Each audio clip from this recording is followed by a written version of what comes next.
జగన్ ఎన్ని విశ్వ ప్రయత్నాలు చేసినా అమరావతి ఆగదని పురపాలక శాఖ మంత్రి నారాయణ స్పష్టం చేశారు. అమరావతిని నదీ గర్భంలో కట్టడం లేదని, రివర్ బేసిన్కు రివర్ బెడ్కు తేడా కూడా జగన్కు తెలియదని ఎద్దేవా చేశారు. గ్రీన్ ట్రైబ్యునల్ అనుమతుల మేరకే రాజధాని నిర్మాణం చేస్తున్నట్లు తేల్చి చెప్పారు. రాజధాని రెండో విడత భూ సమీకరణకు రైతుల నుంచి విశేష స్పందన లభిస్తోందని మంత్రి నారాయణ తెలిపారు. అమరావతిలో inner ring road, international sports city, railway station, railway line కోసం ప్రభుత్వం భూ సమీకరణ చేస్తోందని వివరించారు. గురువారం అమరావతి మండలంలోని పెద్దమద్దూరులో స్థానిక ఎమ్మెల్యే భాష్యం ప్రవీణ్తో కలిసి ల్యాండ్ పూలింగ్ ప్రక్రియను నారాయణ ప్రారంభించారు. రైతులతో సమావేశం నిర్వహించి ల్యాండ్ పూలింగ్ అంగీకార పత్రాలను తీసుకున్నారు. గంట వ్యవధిలోనే 413 ఎకరాలకు రైతులు అంగీకారం తెలుపుతూ ఫారం 1ను మంత్రికి అందజేశారు. గ్రామంలో మొత్తం 1018 ఎకరాలుండగా వాటిలో 30% మొదటి గంటలోనే పూలింగ్కు ఇవ్వడంపై రైతులకు మంత్రి నారాయణ ధన్యవాదాలు తెలిపారు. అమరావతిపై దుష్ప్రచారం చేస్తూ వ్యాఖ్యలు చేసిన జగన్పై నారాయణ తీవ్ర ఆగ్రహం వ్యక్తం చేశారు. నదీ గర్భంలో కట్టాల అన్ని బయట కడుతున్నాం. ఒక్క బండ్ రోడ్డు ఈ రోజుకి ఇంకా డిసైడ్ కాల. కారణం ఏంటంటే ఇరిగేషన్ వాళ్ళతో అనేక దఫాలు మీటింగ్లు పెట్టారు. అంత జాగ్రత్త పడుతున్నాం. ఎన్జీటీ ఏదైతే ఇన్స్ట్రక్షన్ ఇచ్చిందో, గైడ్ లైన్స్ ఉందో దాని ప్రకారం పోతున్నాం. ఎక్కడైతే పట్టా భూమి రివర్ బయట ఉందో అక్కడే కడుతున్నాం.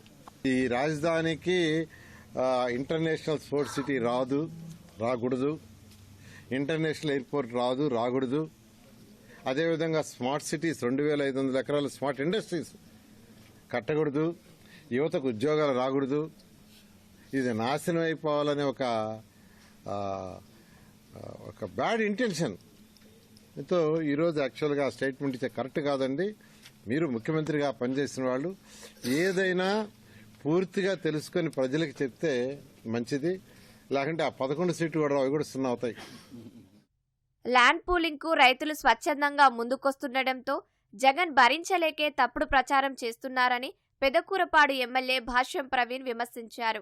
అమరావతి నాశనం కావాలనే దురాలోచనతో జగన్ విష ప్రచారం చేస్తున్నారని మండిపడ్డారు. రాజధానికి ల్యాండ్ పూలింగ్ అనూహ్యమైన స్పందన చూసి మళ్లీ మాట మార్చడం జరిగింది. ప్రజలందరూ ఆలోచించుకోవాల్సిన అవసరం ఉంది. ఎవరు డెవలప్మెంట్ కోసం కృషి చేస్తున్నారు, ఎవరు వినాశనానికి కృషి చేస్తున్నారు అనేది ప్రజలందరూ ఆలోచించుకోవాల్సిన అవసరం ఉంది. అనూహ్యమైన స్పందన చూసి వాళ్ళు పిచ్చి ప్రలాపనలు మాట్లాడుతున్నారండి.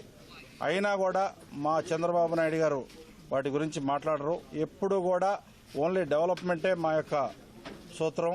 డెవలప్మెంట్ గురించే మాట్లాడతాం, డెవలప్మెంట్ గురించే ఆలోచిస్తారు.